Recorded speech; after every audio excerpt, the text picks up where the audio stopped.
está feliz, diga glória a Deus.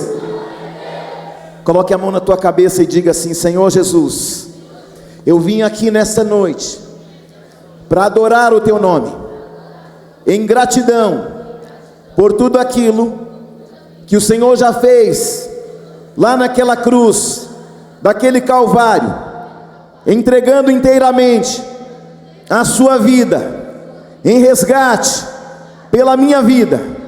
Agora eu declaro, Senhor, a minha gratidão, que nesse culto de Santa Ceia eu possa entender quem o Senhor é, que eu possa entender o propósito que o Senhor tem na minha vida, na minha casa e na minha família.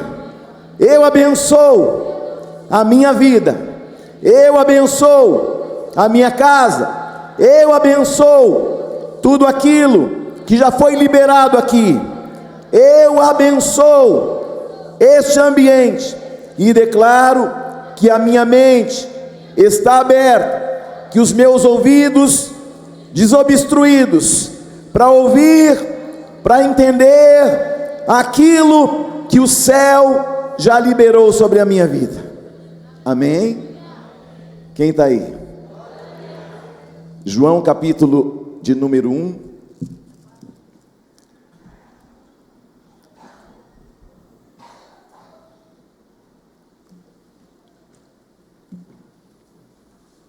Em nome do Senhor Jesus de Nazaré, vamos ler a partir do versículo 19. Evangelho segundo escreveu João, no capítulo 1, no versículo 19 em diante. Quem encontrou, diga glória a Deus. Se você perceber que há alguém do teu lado que não tem a Bíblia, acompanhe com esta pessoa. Quero pedir para você que usa a Bíblia no seu smartphone, no seu aparelho celular, coloque no modo avião. Por quê? Para que você não seja roubado. Amém? Para que você não se distraia. Porque aí você está aqui num ambiente onde Deus está falando, e aí as vozes lá de fora vão tentar gerar um ruído para tirar a tua atenção. Aí vem um enviado do inferno para trazer uma má notícia. E aí, querido, a sua cabeça não vai ficar mais aqui, teu coração não vai ficar mais aqui, a tua mente não vai ficar mais aqui, vai ficar no problema que alguém trouxe. Amém? O Senhor não recebe uma adoração dividida, Ele quer você por inteiro. Olha para alguém e fala assim: o Senhor não quer você pela metade, o Senhor que quer você por inteiro.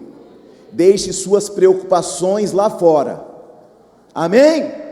Você está aí ou não? Diz assim a palavra do Senhor: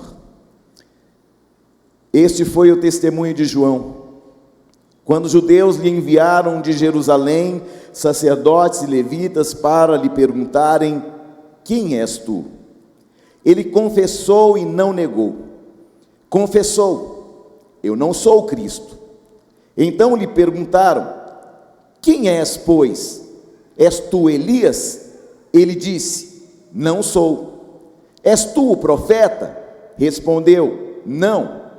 Disseram-lhe, pois: declara-nos quem és, para que demos resposta àqueles que nos enviaram. Que dizes a respeito de ti mesmo? E então ele respondeu: eu sou a voz do que clama no deserto. Endireitai o caminho do Senhor, como disse o profeta Isaías. Ora, os que haviam sido enviados eram entre os fariseus, e perguntaram-lhe: então, por que batizas, se não és o Cristo, nem Elias, nem o profeta? Respondeu-lhe João: eu batizo com água, mas no meio de vós está quem não conheceis, o qual vem após mim, do qual não sou digno de desatar as correias das suas sandálias. Estas coisas se passaram em Betânia, do outro lado do Jordão, onde João estava batizando.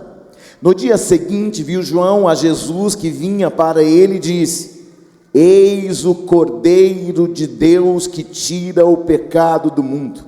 É este a favor de quem eu disse: após mim vem um varão que tem a primazia, porque já existia antes de mim. Eu mesmo não o conhecia, mas a fim de que ele fosse manifestado a Israel, vim por isso, batizando com água. E João testemunhou dizendo: vi o Espírito do céu descer sobre ele como pomba e pousar sobre ele. Eu não o conhecia. Aquele, porém, que me enviou a batizar com água, me disse: aquele sobre quem vires descer e pousar o Espírito, este é o que batiza com Espírito Santo. Pois eu, de fato, vi e tenho testificado que ele é o Filho de Deus. Que ele é o Pai de amor. Eu te agradeço por essa palavra e que nós possamos estar embebidos numa graça, num mover extraordinário do teu Espírito nesta noite. Todo espírito que não te adora, que não te glorifica, Senhor, seja proibido, Senhor, de agir ou reagir ou lançar dardos inflamados na mente do teu povo, dos teus filhos. Eu declaro que esta igreja seja, Senhor, guardada pela unção e pelas asas do Altíssimo. Que, Senhor, o Senhor esteja aqui presente, manifestando, falando, profetizando, declarando sobre a vida daqueles que são teus. Pai, em nome de Jesus, que eu diminua e o Senhor cresça poderosamente. Deus, fala tudo que o Senhor tem para falar ao coração do teu povo, e que a tua palavra vá e produza resultados que permaneçam e ecoem até a eternidade, para a glória e louvor do teu nome, e todos digam amém. Assentai-vos, em nome do Senhor Jesus. Já colocaram no modo avião? Que nós já vamos decolar. Você está aí ou não? Glória a Deus. Amados, quando João Batista vê o Senhor Jesus chegando, ele vai fazer uma referência sobre o Senhor revelado pelo Espírito Santo de Deus. Jesus vem caminhando em direção ao Rio Jordão, e João vai dizer: este é o Cordeiro de Deus que tira o pecado do mundo. Ele não estava falando algo estranho aos judeus. Por quê? Porque os judeus estavam acostumados com os rituais do cordeiro. Desde a tenra infância, eles sabiam o que era o cordeiro e como esse cordeiro era importante para o perdão dos pecados, para encobrir os pecados.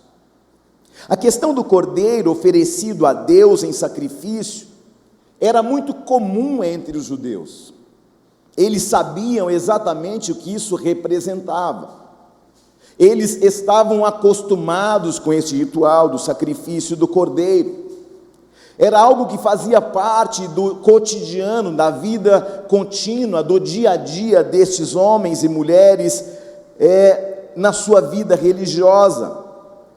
Eles estavam acostumados a ver dioturnamente o sumo sacerdote, os sacerdotes sacrificando cordeiros em favor do pecado, para cobrir os pecados do mundo, ou melhor, os pecados dos judeus, fazendo sacrifícios.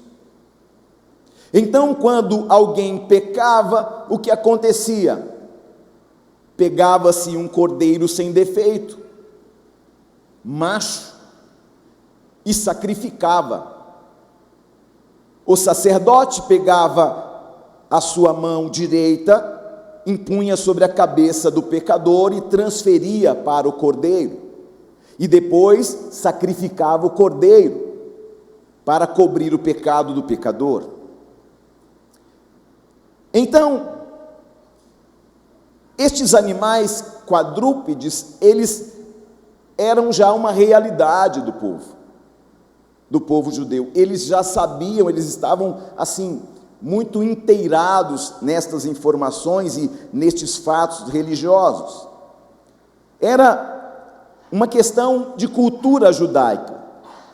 Porém, quando João aponta o Cordeiro de Deus, certamente aquela multidão que já estavam acostumados com um ritual onde o sumo sacerdote transferia o pecado do pecador para o cordeiro, quando João fala: eis o Cordeiro de Deus que tira o pecado do mundo, Qual foi a primeira visão que eles têm? Porque eles estão desde sua infância acostumados a ver o sacrifício do cordeiro.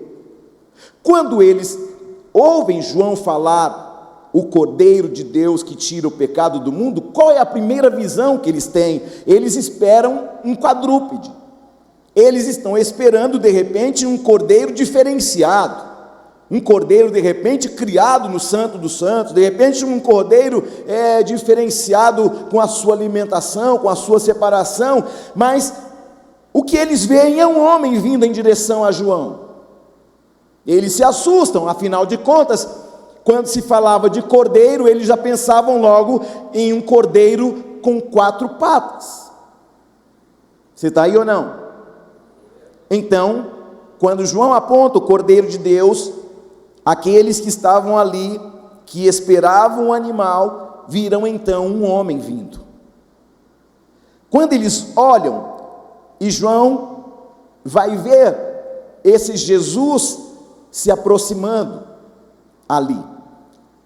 A Bíblia, eu quero falar de alguns aspectos do cordeiro, até que nós possamos chegar aqui em João, no capítulo 1, 29, que é o momento em que João Batista fala do Cordeiro de Deus. Quando eu olho para a Bíblia, a partir de Adão que pecou, e todos praticamente sabemos que este pecado trouxe condenação. Quando o homem pecou, houve separação entre o homem e Deus, porque o pecado separa o homem de Deus. Amém? Então lá no jardim do Éden, quando Adão e Eva pecaram, lá em Gênesis 3, 21, o que vai acontecer depois do pecado? Deus não poderia mais se aproximar, porque um Deus santo, um Deus glorioso, um Deus sem pecado, não poderia se aproximar de um pecador, sim ou não? Então Deus precisou fazer algo para que ele pudesse se aproximar de Adão, porque todo entardecer, quando o Senhor vinha na viração do dia, ele poderia facilmente falar com Adão, mas agora não pode mais. Por quê? Porque o pecado, ele traz morte. O salário do pecado é a morte, mas o dom gratuito de Deus é vida eterna. Então Deus, ele vai novamente se aproximar, mas ele sabe que se aproximasse de Adão como ele estava, ele morreria fulminado ali no Éden. Então Deus vai fazer o primeiro apontamento acerca de um assunto que viria a ser um ambiente de salvação, redenção e remissão para toda a humanidade. E eu entendo que o Senhor, ele vai ali em João 3, vai fazer uma figura e vai, pela primeira vez na terra, vai haver um sacrifício de um cordeiro. Um cordeiro que agora, o seu sangue, o seu sacrifício é colocado, é aspergido sobre Adão e sobre Eva. Então agora, quando Deus vem, ele não vê o pecado, porque o pecado está encoberto pelo sangue do cordeiro que o Senhor mesmo sacrificou no Éden. Então este é o primeiro cordeiro que aparece na Bíblia. É Deus mostrando o seguinte: eu não poderei me aproximar de vocês se o sangue do cordeiro não estiver sobre vocês. Então o Senhor está fazendo o quê? Uma alusão, um apontamento para o Messias, para o Redentor. Você está aí ou não? Então é a primeira vez que o cordeiro aparece, Gênesis 3, 21, lá no jardim do Éden. Foi quando um animal inocente vai morrer por um homem pecador. É a primeira vez que o inocente morre pelo culpado, porque afinal de contas, o que aquele cordeiro que estava no Éden fez para merecer a morte? Nada, mas para que Deus pudesse voltar e se apresentar novamente, ele precisava que a marca do sangue do cordeiro estivesse sobre Adão e Eva. A Bíblia diz que quando Adão pecou, quando ele olha para ele mesmo depois do pecado, ele descobre o primeiro ambiente do pecado, ele percebe que estava nu. É muito nítido quando um filho de Deus peca, porque vem sobre ele um peso do pecado. E é engraçado que quando você está em pecado, parece que todo mundo sabe que você pecou. Por quê? Porque você fica nu espiritualmente, você perde suas vestimentas do cordeiro que estão sobre a tua vida, e aí você está como? Você está nu, você está desprotegido. Então, esta é a forma do homem quando ele se afasta de Deus, é a situação de quando um homem comete pecado diante de Deus. Ele se vê como desnudo, envergonhado, porque o pecado te expõe no mundo espiritual.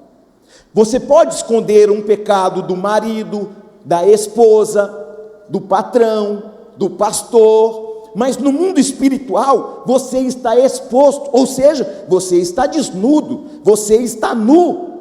E por isso vem um peso de acusação. Parece que todo mundo viu o que você fez no secreto. Qual o problema do pecado? O problema do pecado é que você pode até cometer o pecado no oculto, no escondido, mas a Bíblia diz que não há nada oculto que não venha a ser revelado. Sim ou não? Por isso, Adão se escondeu quando ouviu a voz do Senhor, lá em Gênesis 3:10. Mas a Bíblia diz que Deus providencia a pele de um animal para fazer aventais. Então não é só o sangue do cordeiro, são vestimentas que o Senhor está provendo para encobrir o pecado e a nudez de um homem que pecou. Agora Eva e Adão e Eva, eles não vão se apresentar nus diante do Senhor, porque para eles era vergonha. Deus então providencia um animal, e aqui nós vemos a figura de Cristo. Certamente Deus sacrificou um cordeiro para cobrir a nudez daquele casal, para resolver de forma paliativa, para resolver de forma parcial. Você está aí ou não? Então Deus está resolvendo de forma parcial. O pecado continua lá nele, mas está coberto pela vestimenta da pele do cordeiro e pela marca do sangue do cordeiro, mas o pecado está lá dentro. Por que Deus coloca a vestimenta do cordeiro? Porque era como se Deus estivesse vendo o sacrifício do filho dele sobre Adão. Você está aí ou não? Os tempos passam, os dias, meses e anos e séculos passam até que chega Abraão. Então nós vemos o primeiro cordeiro morrendo por um casal, sendo sacrificado por um casal primeiro. Aí vem um homem chamado Abraão, um patriarca. Deus dá a ele um filho que a Bíblia chama do filho da promessa. Esse filho cresce, se torna um belo jovem, se torna um moço obediente, um moço sem defeitos físicos, um filho obediente que todo pai gostaria de ter. Então o Senhor chama Abraão, lá em Gênesis 22, do 1 ao 14, e Abraão, por amor a Deus, por obediência ao Senhor, mesmo tendo recebido de Deus a promessa de que aquele filho seria o futuro de uma nação, que ele seria um pai de nações, Abraão não questiona aquilo que Deus lhe pede. Ele segue obediente, e obviamente ele está levando um filho que ele sabe que vai ser sacrificado lá no Monte Moriá. Monte este que é o mesmo lugar que um dia o rei Davi iria comprar, e que posteriormente o seu filho Salomão iria construir o templo, que nós chamamos de Templo de Salomão, o templo glorioso. Foi lá, neste lugar, o Monte Moriá, que Abraão leva Isaque para ser sacrificado. Quem está comigo? Diga glória a Deus. Então Abraão pega Isaque e leva-o até o monte Moriá. Ele sobe o monte, ele constrói um altar de lenha, ele coloca a lenha, um altar de pedras, coloca a lenha por cima. Abraão vai convencer o jovem de subir naquela madeira, porque era necessário o sacrifício.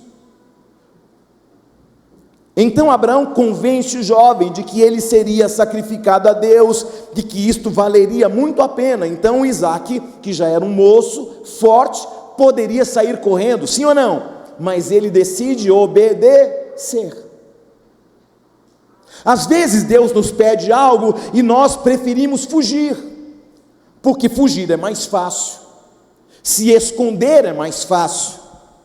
Mas Isaque, ele segue debaixo da obediência, ele segue debaixo de uma palavra, ele segue confiante de que o seu pai está falando, está direcionando a ele, àquele sacrifício, porque ele sabe que no coração do seu pai há uma segurança do seu futuro. E eu quero dizer para alguém que está com medo do futuro, há uma segurança no Pai sobre a tua vida. Ele sabe o teu ontem, Ele sabe o teu hoje, Ele saberá do teu amanhã, Ele já sabe do teu futuro. Então descansa o teu coração nesta noite. Você tem um Pai que Ele guarda a tua vida, Ele sabe do teu destino, do teu futuro. Mas siga debaixo da obediência, siga debaixo de uma palavra. Se o Pai do céu te pedir algo que aos teus olhos seja difícil demais, obedeça, porque o Senhor é poderoso para fazer infinitamente mais do que pensamos ou imaginamos. Há um Deus que conhece o porvir, que nós desconhecemos, mas Ele está falando para alguém nesta noite: obedeça intencionalmente, obedeça plenamente, e você verá o que eu tenho contigo.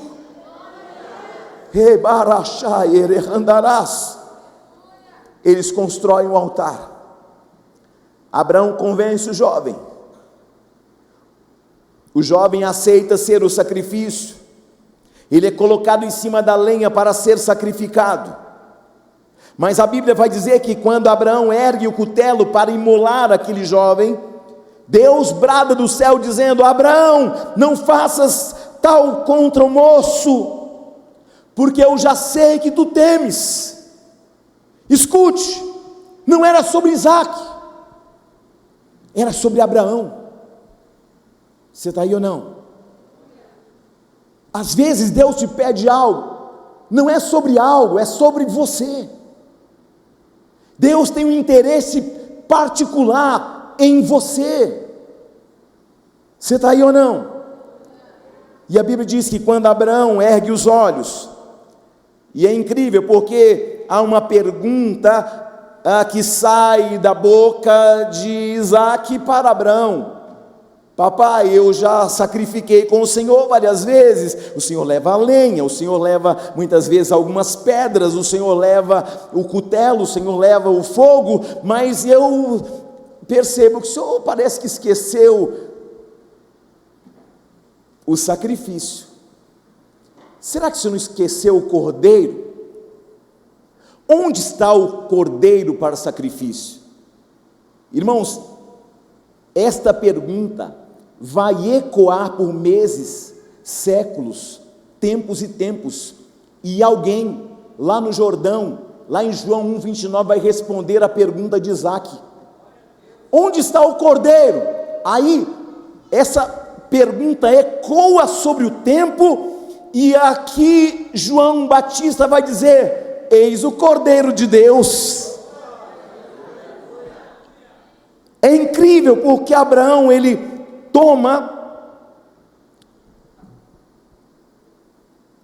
o seu filho e coloca sobre a lenha.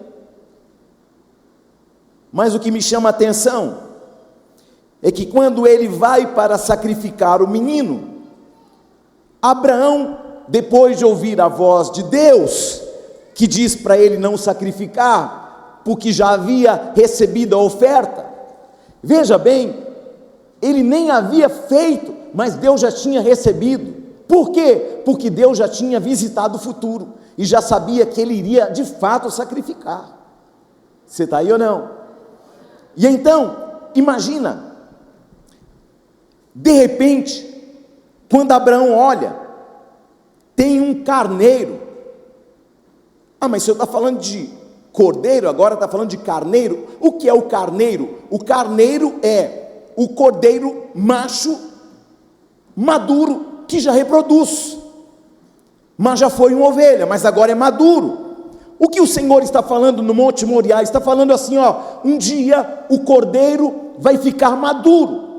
Ele está falando de Jesus com 33 anos de idade.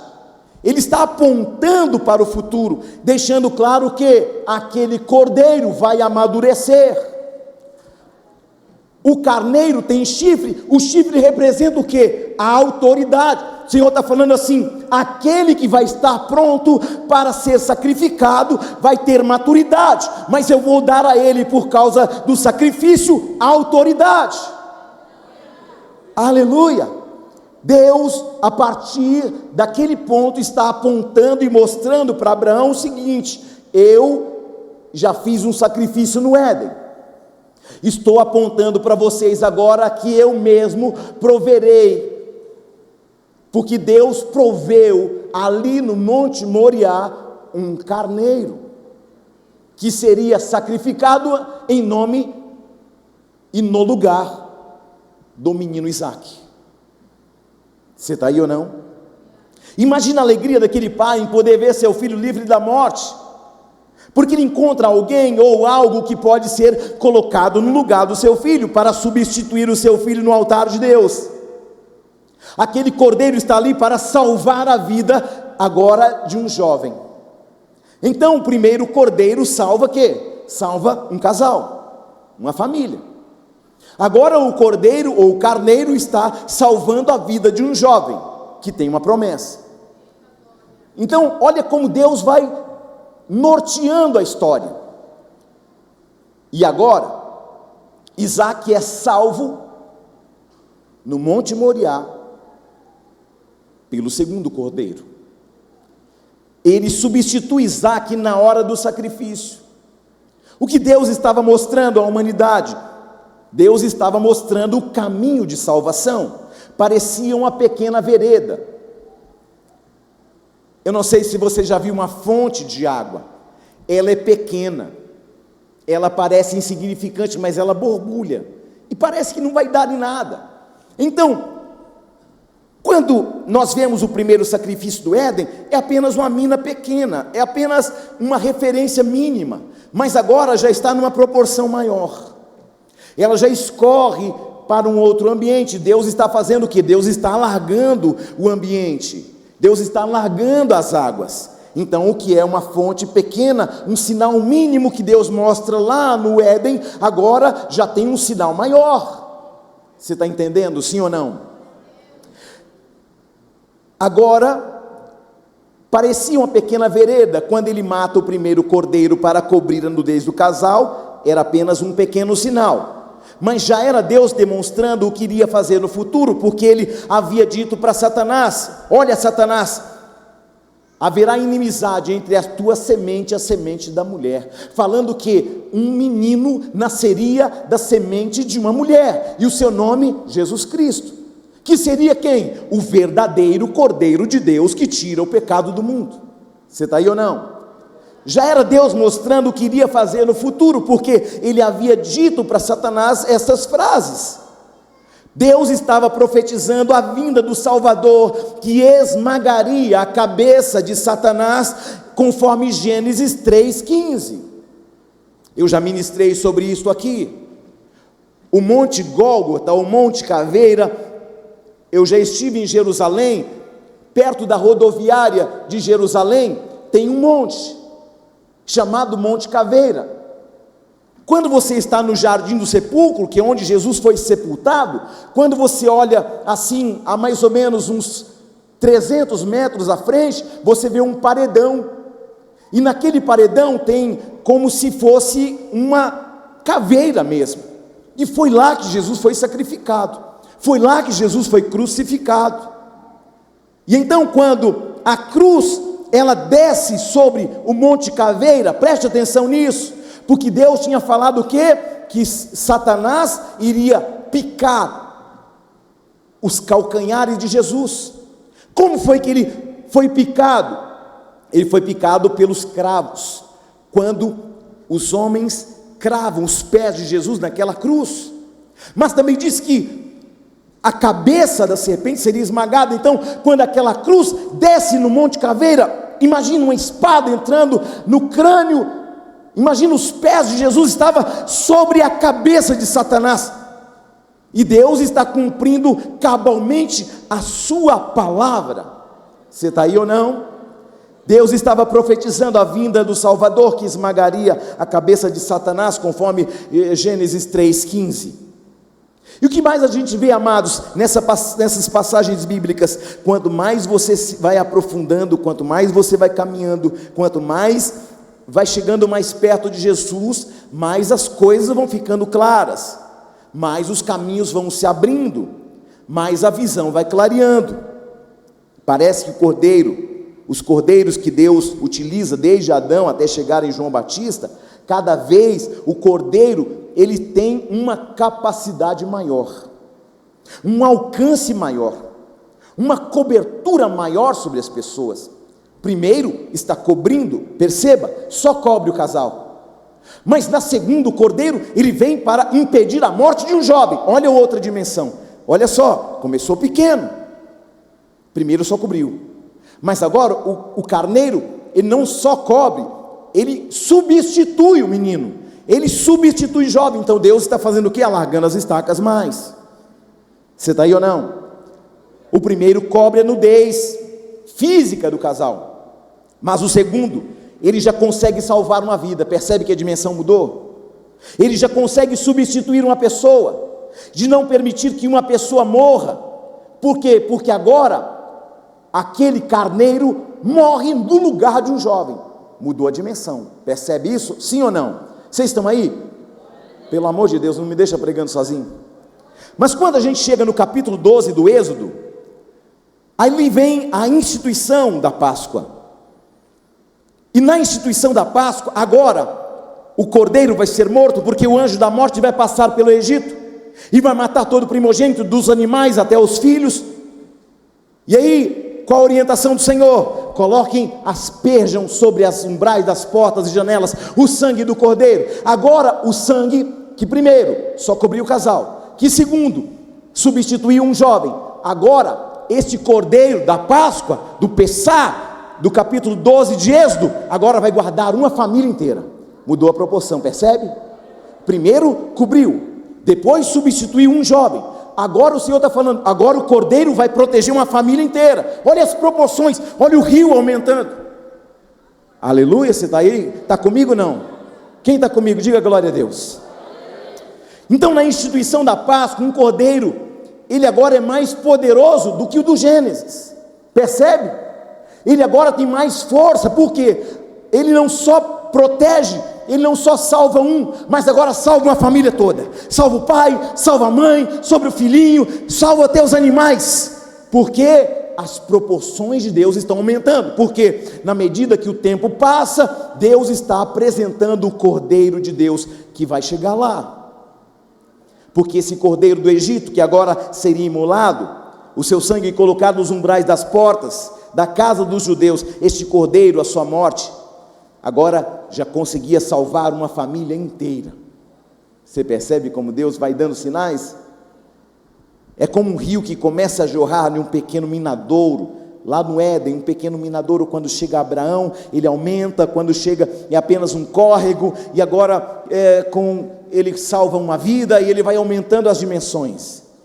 E quando chega aqui no Egito, no Êxodo 12, ele é mais poderoso, e ele salva uma família inteira. Vocês entenderam até aqui, sim ou não?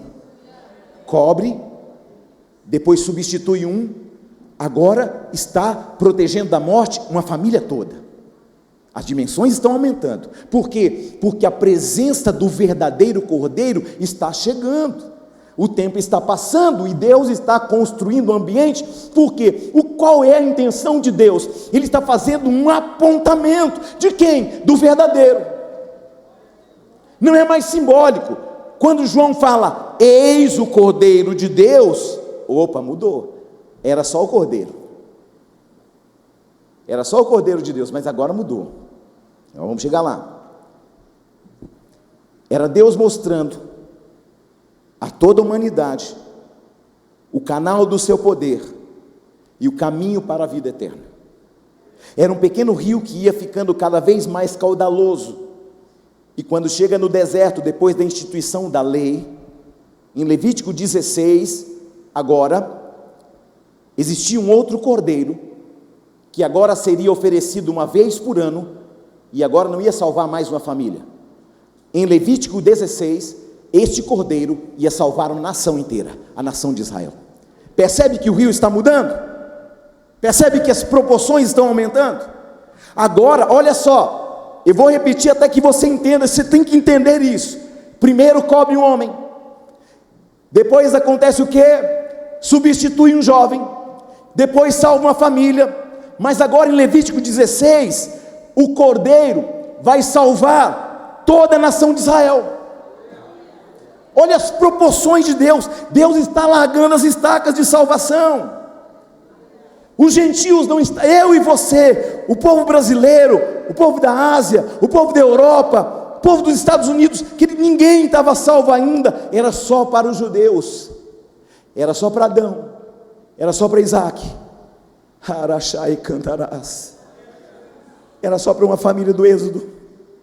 Mas agora virou uma nação. Agora, olha, o Cordeiro vai proteger e vai guardar vocês, vai perdoar o pecado, vai cobrir o pecado de vocês. Só está cobrindo, não está perdoando não, só está cobrindo. Por quê? Para que a ira de Deus não venha sobre a humanidade. Um Cordeiro que agora pode salvar uma nação toda em pecado. Um Cordeiro sozinho é capaz de salvar a morte uma nação inteira. Olha o poder deste Cordeiro. Olha Deus falando assim, ó, eu estou aumentando a minha graça a cada dia que passa, porque o meu Filho vai estabelecer a verdadeira salvação, a verdadeira redenção, a verdadeira remissão do meu povo. Para ele só precisava desse Cordeiro, um Cordeiro que curasse, que restaurasse a sua nação. Mas agora, João Batista, ele mostra um outro Cordeiro em João 1:29. O Cordeiro que João está apresentando é um Cordeiro superior, é um Cordeiro definitivo, que não cobre apenas a nudez de um casal, que não salva apenas um jovem, e nem tampouco salva apenas uma família, e não somente uma nação, mas ele mostra o Cordeiro de Deus que agora tira o pecado de todo mundo. Começou pequeno, mas agora João está falando, olha, aquele que cobriu, aquele que substituiu aquele que guardou uma família, aquele que só guardava o povo de Israel, agora ele está vindo aí para salvar o mundo inteiro. Eis o Cordeiro de Deus que salva o mundo inteiro. Ele tem poder de não apenas cobrir, mas ele vem para perdoar todos os pecados de toda a humanidade. Quem vir a ele jamais voltará sem salvação. Vinde a mim os cansados, os sobrecarregados, eu os aliviarei, a melhor, eu os salvarei dos seus pecados para sempre. Arachere cantarás. Há uma presença do Senhor aqui, há uma presença do Rei aqui, uma presença santa aqui. Perceba que os cordeiros anteriores não tiravam o pecado, cobriam, amenizavam, para que Deus pudesse suportar olhar para aqueles que pecaram. Mas o cordeiro que estava chegando à margem do Jordão era um cordeiro definitivo, um cordeiro diferenciado. Não veio para ser substituído, não, ele veio para resolver de uma vez por todas o pecado de toda a humanidade.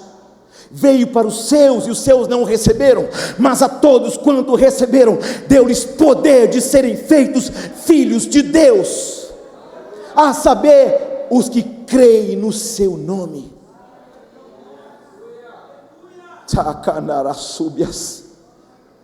ele veio dar um basta. Ele seria o último cordeiro apresentado aos homens, não para cobrir o pecado, não para substituir um casal, não para substituir a nação, mas ele veio para perdoar os pecados de toda a humanidade. Quem crê nele já está salvo, mas quem não crê já está condenado, porque não creu no unigênito Filho de Deus. Por isso o Batista nem quis ser comparado a ele. Quando alguém sugere que ele era o Cristo, ele dizia: eu não sou Cristo, eu não sou digno de nem me abaixar e desatar as correias de suas sandálias. Ele está falando, ele é maior do que eu, porque ele tem a primazia, ele vem antes de mim. Mas quando nós olhamos cronologicamente, João, que era primo de Jesus, nasceu primeiro. Mas só que João está tendo uma revelação no Espírito, falando, antes de mim, ele já era. Ele é o Verbo de Deus, e o Verbo se fez carne e habitou entre nós. Ele está aqui.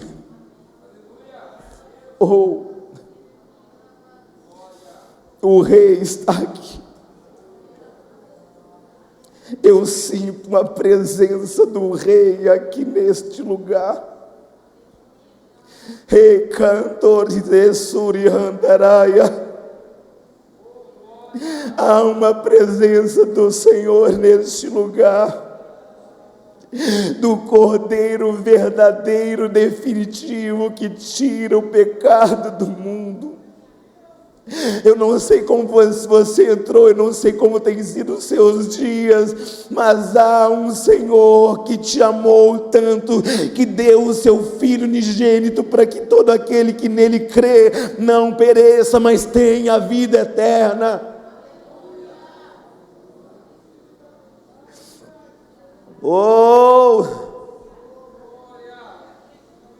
Eu não sou digno nem de desatar as correias da sandália dele. Ele é maior do que eu, mais poderoso que eu.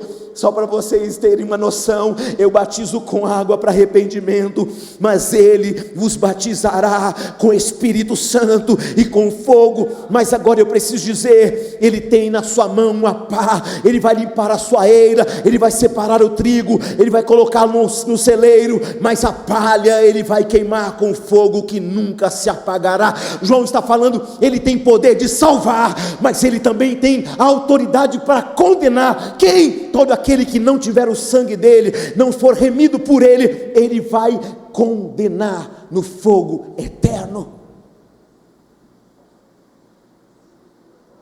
Jesus foi apresentado a João Batista como sendo o cordeiro que tira o pecado do mundo.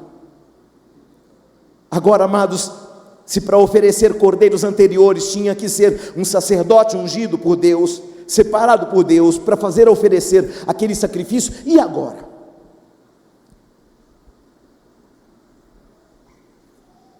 Não poderia ser Anás, não poderia ser Caifás, eram pecadores, porque quem pode entregar um sacrifício neste nível? Quem pode levar um cordeiro neste nível ao Santo dos Santos? E aqui tem um problema, porque falta um sumo sacerdote, porque até ali, Anás e Caifás, eles vêm de uma linhagem de Arão, mas eles não podem fazer isso, porque eles pecaram. Para entregar um cordeiro neste nível, tem que ser um sumo sacerdote que nunca pecou, mas todos pecaram. A Bíblia diz que todos pecaram e destituídos estavam da glória de Deus. Agora quem vai levar Jesus? Quem vai levar o verdadeiro Cordeiro de Deus, que tira o pecado do mundo? Quem? O céu olhou de ponta a ponta, vistoriou Israel inteira, mas não encontrou um sumo sacerdote que pudesse levar o sacrifício. Querido, então está faltando uma peça fundamental, elementar, para levar o verdadeiro Cordeiro de Deus, que tira o pecado do mundo. Agora eu te pergunto, igreja, quem poderá levar? Se Anás e Caifás eram homens pecadores, homens reprovados, não havia um sacerdote competente para oferecer aquele cordeiro a Deus. Não havia uma aliança que veio da descendência de Arão, da tribo de Levi, porque até ali os sacrifícios nos dias de João Batista eram provenientes da tribo de Levi, mas para oferecer o sacrifício daquele cordeiro, não poderia ser qualquer sacerdote. E aí eu olhei e falei: Deus, quem vai sacrificar? Quem vai levar no santo lugar o verdadeiro Cordeiro de Deus que tira o pecado do mundo? Mas a Bíblia diz que naquela noite de Páscoa, depois de Jesus ter celebrado a Páscoa com seus discípulos lá em Mateus 26, ele sobe ao Monte das Oliveiras e vai ao jardim do Getsêmani. Ele entra numa guerra profunda, numa batalha espiritual que iria mudar o rumo da história de toda a humanidade. A última batalha de Cristo como homem foi contra a natureza do pecado. O Cristo precisava morrer para salvar os pecadores, mas ele disse ao Pai: se possível, passa de mim este cálice sem que eu o beba. Eu ainda vejo pastores pregando isso de forma errada. Muitos falando: ele está com medo da cruz, a natureza dele está com medo do sacrifício, ele sabe que vai ser chicoteado pelos soldados romanos, ele sabe que vai ser traído, ele está com medo disso. Não, não é isso. Quando Jesus fala: Pai, se possível, afasta de mim este cálice sem que eu beba, ele está falando do cálice da ira de Deus. Jesus sabe o que é um Deus irado. Ele está falando: eu sei quando o Senhor está irado, eu sei que o Senhor é terrível, eu sei o que o Senhor faz quando o Senhor está irado. Senhor, afasta de mim o cálice sem que eu beba. Eu não quero beber o cálice da tua ira. Jesus viveu cerca de 33 anos e nunca pediu ajuda, mas na hora da sua angústia, ele separa 3 dos seus melhores amigos naquela noite, em Mateus 26, e pela primeira vez Jesus está angustiado, e ele pede oração aos seus melhores amigos, Pedro, Tiago e João. E quando chega em cima do monte, ele diz assim: ficai e velai comigo. É como se eles dissessem: eu não estou bem, me ajudem em oração, velem comigo. Me chamou a atenção esse vela comigo, porque quando você vela quem? Você vela quem está morto. Ele está falando assim: a minha morte é chegada, vele comigo, porque não vou ter tempo de velório, então vocês precisam velar por mim agora, nesse momento. Jesus vai uma vez, ele volta, eles estão dormindo. Jesus os desperta, vai e volta, eles estão dormindo. Jesus vai e volta, numa terceira vez, eles estão dormindo de novo. E Jesus diz: basta. Eles vão entregar o Filho do Homem.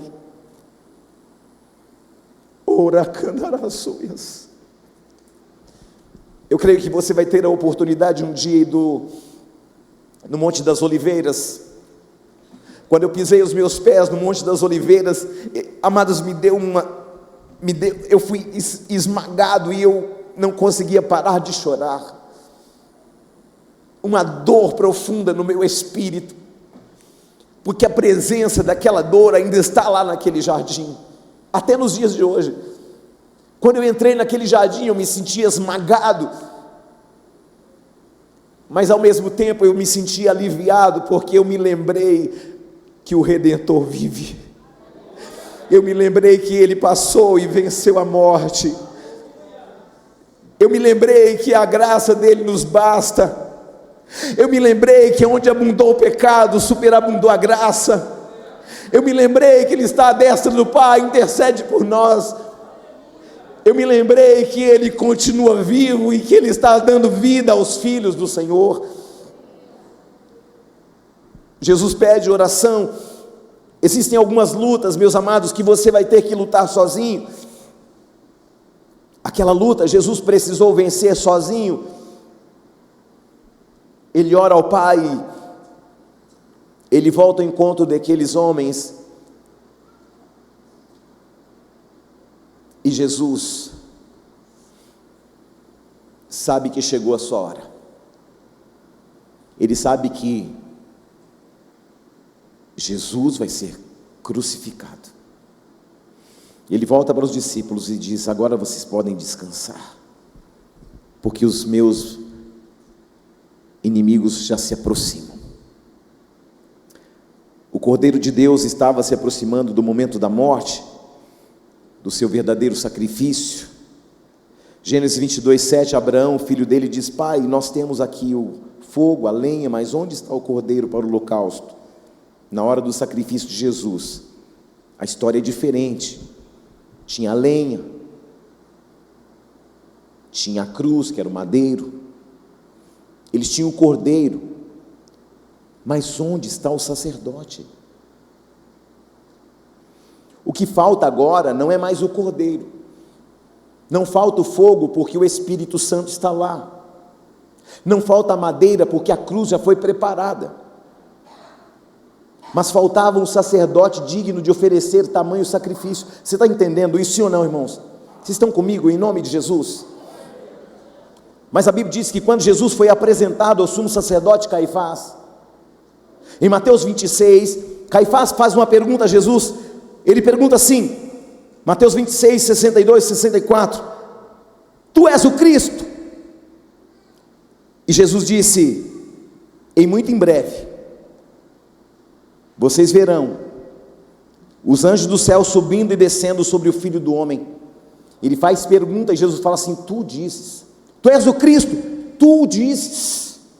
E a Bíblia diz em Mateus 26, 65, que naquela hora Caifás rasga as vestes. Que vestes Caifás está vestido? A vestimenta sacerdotal. Mas ali o Senhor olha para a terra e percebe que o sacerdócio arâmico está rasgado. Aleluia! Quando Caifás rasga as vestes, sabe o que significa? Ele não está rasgando somente o seu sacerdócio, porque ao sacerdote não era permitido rasgar as vestes. Você está aí ou não? E o que ele fez? Indignado por Jesus falar que ele era o Cristo, ele rasga as vestimentas. As vestes não eram de Caifás, as vestes eram do sacerdócio e não poderia ser rasgado. Quem está aí? Ou seja, se ele morresse, um outro sacerdote assumiria aquelas vestes, porque as vestes representavam o sacerdócio e não o sacerdote. Você entendeu, sim ou não? Quando ele rasga as vestes, ele está rasgando o seu sacerdócio. E quando ele rasga as vestes, ele está colocando um ponto final na linhagem sacerdotal araônica. Ele está dando um ponto final naquele sacerdócio levítico. E aí fica o quê? Abre um espaço sacerdotal. Por quê? Porque ele rasgou, e então começa ali uma nova linhagem sacerdotal. De onde? Da ordem de Melquisedeque. Você está aí ou não? Um sacerdote da ordem de Melquisedeque se levanta. Quando? Quando um homem despreza o sacerdócio, quando ele rasga o sacerdócio arâmico, então o Senhor assume, porque lá em Gênesis, quando ele se apresenta para Arão, ou melhor, para Abraão, no rio Eufrates, o que acontece ali? O rei de Salém, o rei Melquisedeque se apresenta, e agora, querido, não é o rei Melquisedeque, é o sacerdócio do sumo sacerdote. Melquisedeque se levanta. Agora, Jesus, ele já é o cordeiro, porque João já disse. Agora, como sumo sacerdote rasgou as vestes, Jesus, além de ser o cordeiro, ele assume o sacerdócio. Por quê? Porque Caifás desprezou. Você está aí ou não? Irmão, se você não gravar essa palavra na tábua do teu coração, se você não gravar essa mensagem no profundo do teu espírito, queridos, eu não sei o que você está fazendo na igreja, não. Você está aí ou não? Então agora, ele é o cordeiro, mas ele também é o sumo sacerdote da ordem de Melquisedeque. Aleluia! Não é da ordem de Levi, não é da ordem de Arão, é da ordem de Melquisedeque. É um sacerdócio superior, para entregar o quê? Uma oferta superior, para entregar um cordeiro superior. Você está aí ou não? Pelo amor de Deus, pega essa palavra e leva para a sua vida. Não havia competente sacerdote para oferecer. Por isso em João 10:18, Jesus diz assim: ninguém tira a minha vida, não, porque eu espontaneamente a dou. Tenho o poder de dá-la, mas também tenho o poder de reavê-la. O que estava dizendo é: eu vou me oferecer. Então Jesus, ao mesmo tempo, ele é cordeiro, ele é sumo sacerdote, ele sobe na cruz, e o escritor vai dizer que Jesus entrou na presença de Deus, não no templo construído por Herodes, que é um templo mais simples do que o templo de Salomão. Ele não vai se entregar no templo. Por quê? Ele vai se entregar no altar celestial, não levando sangue de cordeiro comum, mas levando o próprio sangue. E quem é o sumo sacerdote? Ele mesmo, porque Caifás rasgou, e ele assumiu um sacerdócio novo, para estabelecer sobre a igreja, nação santa, sacerdócio real, e povo de propriedade exclusiva de Deus. Por isso, você também é sacerdócio real, nação santa e povo de propriedade de Deus, porque alguém desprezou, mas ele se vestiu da glória do sacerdócio de Melquisedeque, ele se entregou como cordeiro de Deus, que tira o pecado do mundo, e por isso, ele nos deu legitimidade, para que nós nos tornemos filhos de Deus, a saber, e então Jesus entra no santo dos santos eternos, levando o próprio sangue. Nos tempos do apóstolo Paulo, era muito comum uma pessoa de um alto poder aquisitivo. Eu já estou caminhando para terminar a mensagem. Lá em Efésios 1, do 7 e 17, Paulo vai falar de duas coisas muito comuns na época: redenção e remissão. O que é remissão? Quando alguém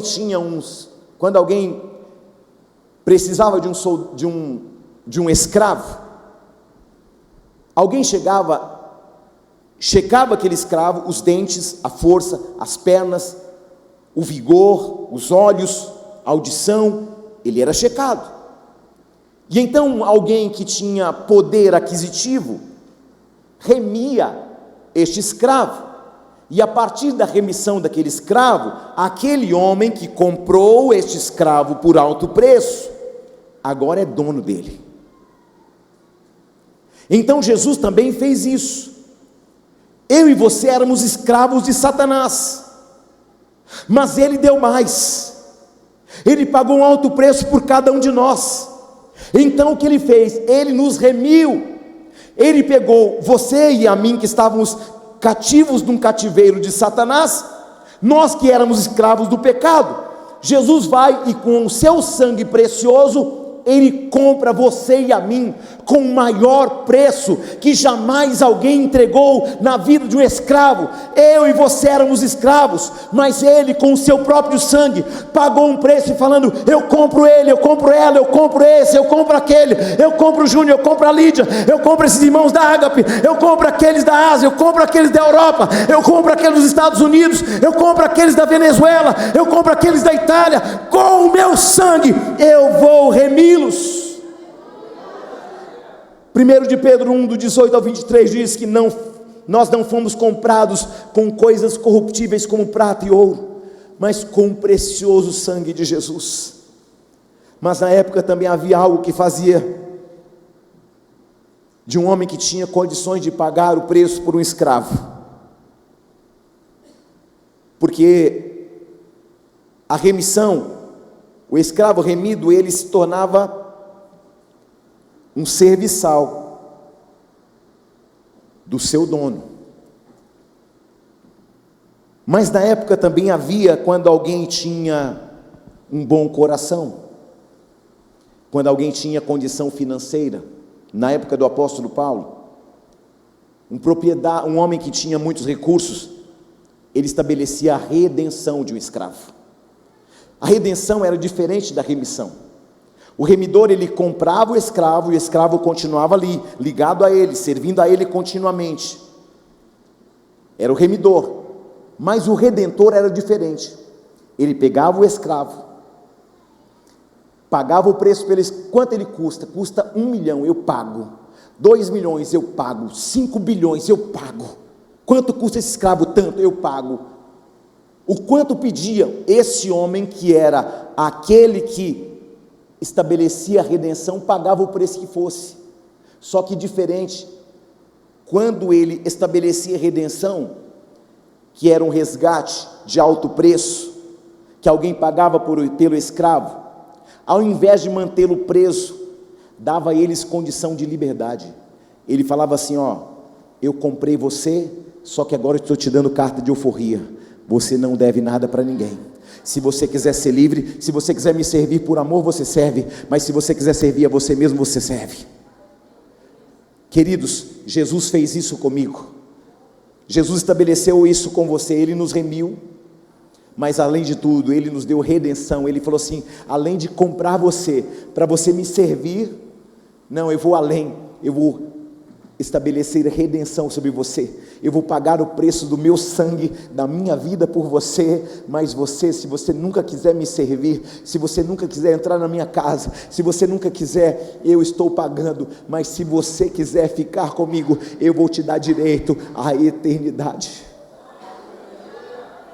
Você não é obrigado, você é livre, inclusive de não vir aqui, inclusive de não me adorar, mas se você quiser ser meu amigo, porque a redenção estabeleceu um nível de amizade. Se você quiser ficar comigo por amor a mim, você fica. Se você quiser ir embora, você pode ir embora. Por isso Jesus diz assim: eu já não vos chamo mais de servos, eu vos tenho chamado de meus amigos.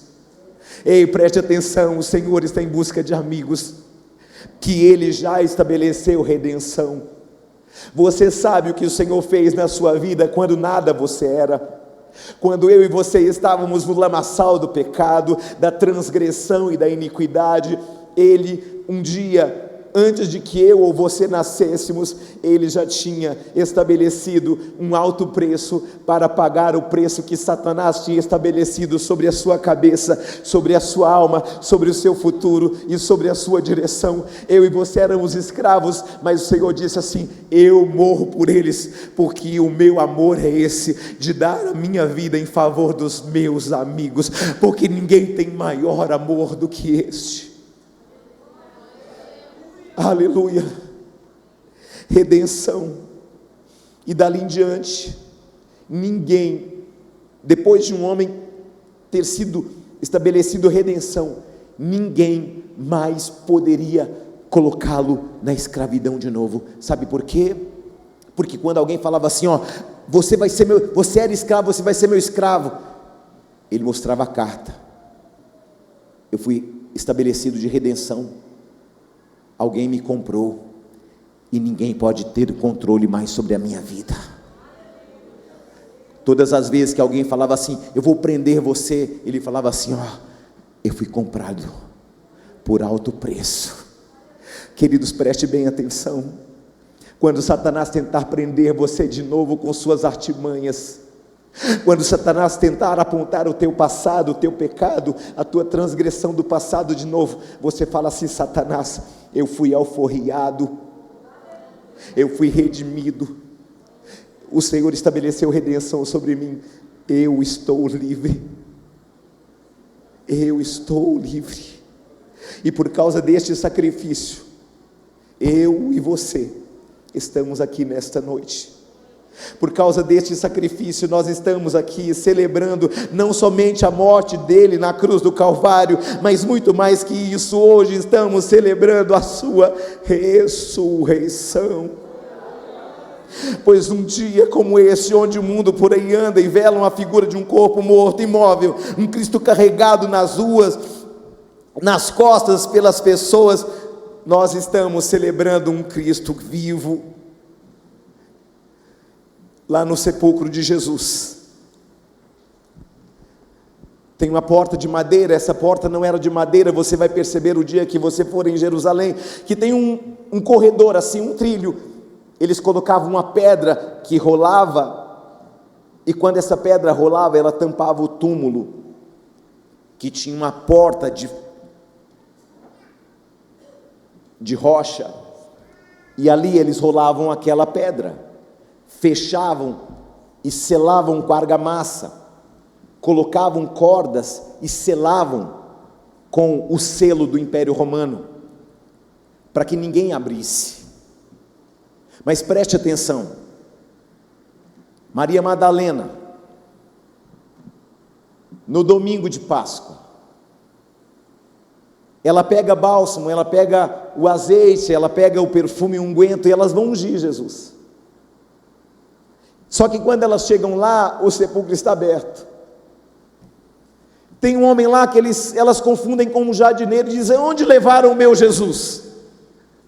Ele não está aqui. Moça, ele não está aqui. Mas onde o levaram? Eu quero adorar, eu quero ir ungí-lo. Não, moça, você não está entendendo. Aquele que foi colocado morto aí não está mais morto, ele ressuscitou. Como ele havia falado para vocês que ressuscitaria ao terceiro dia, a morte não pôde segurá-lo. Sabe por quê?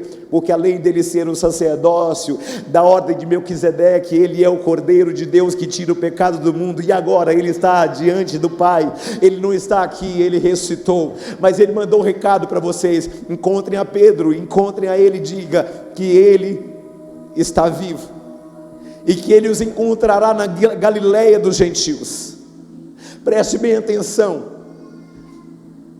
na sexta-feira ele morreu, um dia de dor, um dia de tristeza, um dia de aparente abandono. Parece que o homem que fez ressuscitar a Lázaro, ao filho da viúva de Naim, parece que ele perdeu a batalha para a morte. Mas naquela Páscoa, naquele terceiro dia, o céu está em festa. Sabe por quê? Porque o Rei da Glória, o sumo sacerdote da ordem de Melquisedeque, entra na presença do Pai, depois de ir até as mansões dos mortos, até o inferno, e pregar aos espíritos que estavam abatidos e presos ali. Ele vai no Santo dos Santos, não um santo do templo, mas o Santo do Senhor, lá na glória, lá na eternidade. E quando ele entra na glória, os anciãos de dia, que tem coroa nas cabeças, eles pegam as coroas, eles se inclinam e colocam as coroas no chão, para o sumo sacerdote da ordem de Melquisedeque, para que o verdadeiro Cordeiro de Deus, para que o Redentor, para aquele que venceu a morte, para aquele que nos deu vida eterna, ele vai entrando e as suas vestimentas estão salpicadas de sangue, suas mãos feridas, seus pés, seu lado, sua cabeça ferida. Mas agora, ao lado do Pai há um lugar. Os anciãos colocam suas coroas no chão, inclinam-se, porque o Rei da Glória vai passar. Aquele que tem um nome acima de todo mundo vai entrar no Santo dos Santos lugares. Não é mais o Santo dos Santos do templo de Salomão, não é o Santo dos Santos do templo de Herodes, não, agora é o Santo dos Santos no lugar da glória do Pai. Agora não precisa mais acender a menorá, o candelabro, não, agora a glória de Deus alumia todo aquele lugar. E agora o Rei da Glória vai entrando. Queridos, imagine a cena. Imagina Jesus chegando.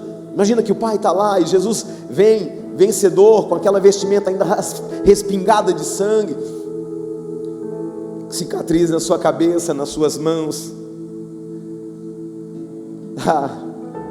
Imagina aqueles anciãos colocando suas coroas no chão, inclinando diante dele, e o Rei da Glória entrando. Você imagina isso, queridos? Imagina o Rei da Glória entrando, os anjos adorando. Imagina a festa que havia naquele céu. Você imagina o poder da glória de Deus. Imagina, queridos, preste bem atenção. Com todo respeito, vamos dizer que o Zé aqui é Deus. Eu vou fazer apenas um teatro para você entender.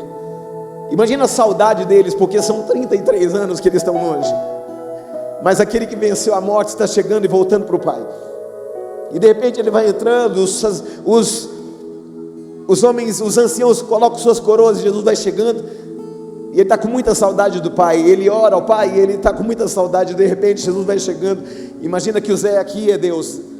Você imagina, querido, Jesus chegando com aquela saudade. Quanto tempo ele não abraça o Pai. E de repente ele vê o Pai e ele fala: Pai, eu venci. Agora o Senhor tem mais filhos. Pai, muito obrigado, Pai. Nós vencemos, Pai. Agora envia o Espírito Santo, porque eles precisam de um consolador, Pai. Eles precisam de alguém para ajudá-los, a convencê-los do juízo, da justiça, do pecado, Pai. Envia eles, envia o Espírito Santo, Pai. Eu fiz a minha parte. E aí o Pai vai dizer assim: agora, filho, eu vou te dar um nome que está acima de todo nome. Agora, filho, o seu nome está escrito acima de todo nome. E eu quero declarar para você, querido, que esse mesmo Jesus, que um dia foi pendurado naquele madeiro, Harassuri Cantarai, um dia a igreja vai ser arrebatada. Um dia os que morreram em Cristo ressuscitarão primeiro e depois a igreja. Imagina, querido, nós chegando na casa de papai. Imagina, porque Jesus disse: eu vou para o Pai e vou preparar moradas. E quando essas moradas estiverem prontas, eu vou voltar e vou buscar vocês para mim mesmo. Aleluia. Essa é a maior esperança da igreja. O Senhor pode te dar um carro novo, uma casa nova. Ele pode te dar tudo, Ele pode te dar ouro e prata. Mas, querido, Ele tem algo melhor do que isso para você e para mim. Ele nos remiu, Ele nos redimiu, Ele estabeleceu redenção sobre nós, Ele nos fez seus amigos. E Ele fez o seguinte: o Pai que não podia mais se aproximar de nós, o Pai que não podia mais vir, agora o pecado não é mais coberto. Agora Jesus, Ele perdoou os nossos pecados. Ele levou sobre si a culpa que era minha e sua. Ele levou a transgressão, a iniquidade que era minha e sua. E agora Ele diz: agora vocês são meus. Agora vocês são do meu Pai. E agora vocês têm casa para voltar. E quando vocês partirem deste século, deste mundo, porque vocês e eu somos peregrinos na terra, e o Senhor está falando: um dia nós nos encontraremos na eternidade, e eu enxugarei dos vossos olhos toda lágrima. E no lugar que eu vou levar vocês, não há dor, não há enfermidade, não há traição, maledicência. Lá a morte não tem mais poder. Lá não existe sol, porque a glória do meu Pai ilumina toda a eternidade. E um dia você vai estar lá comigo. Um dia eu conquistei lá na cruz a sua alma para mim. E por isso um dia nos encontraremos na casa de meu Pai. E esse dia está chegando, porque o anticristo já está aí, com seus planos ardis. Mas eis que cedo venho, e levarei para mim os filhos do meu Pai, e nós estaremos com Ele para sempre, e vocês estarão comigo para sempre. Regozijai-vos na presença do meu Pai. Há muitas moradas preparadas, Rabassone Rairebai. E o Pai que também não podia se encontrar conosco, agora Ele mora em nós. O Espírito Santo habita nos seus. O Pai que esteve tão longe, o véu se rasgou. E quando o véu se rasgou,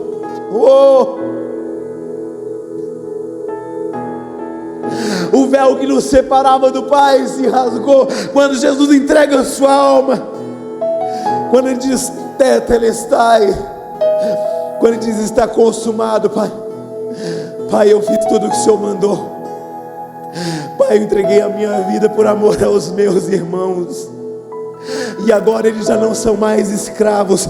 Agora, Senhor, eles são livres e eles são teus, papai.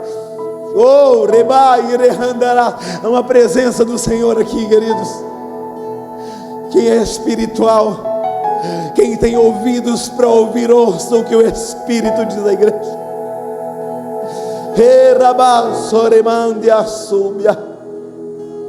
Essas linguagens que falamos é o Senhor te treinando, porque lá ninguém vai falar inglês, alemão, espanhol. Quando a gente chegar lá na casa de papai,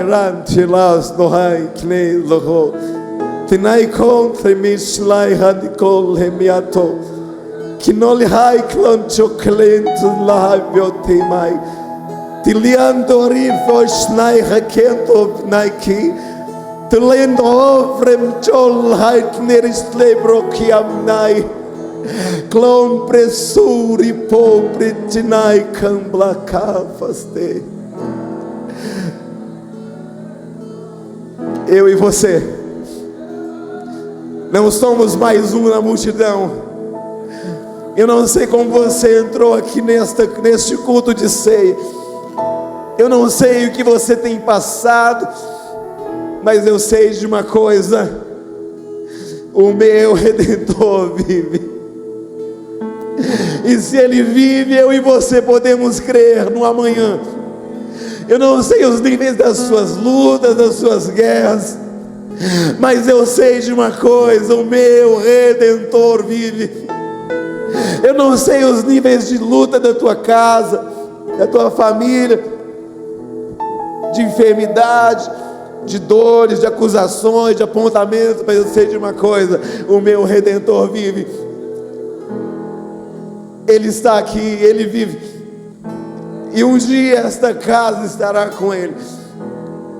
E um dia tudo aquilo que nós passamos será apenas um passado distante. E eu quero dizer para você que está aqui nesta noite: o Senhor te amou tanto, que se entregou por você. Jesus não salvou apenas um casal cobrindo eles. Não foi só uma família como no Êxodo 12, nem uma nação como Levítico 16. Não.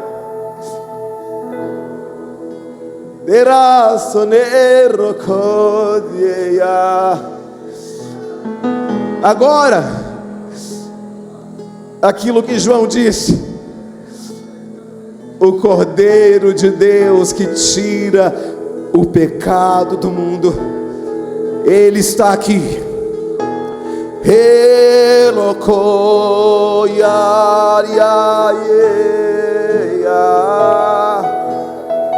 Há anjos ministradores aqui. Adore.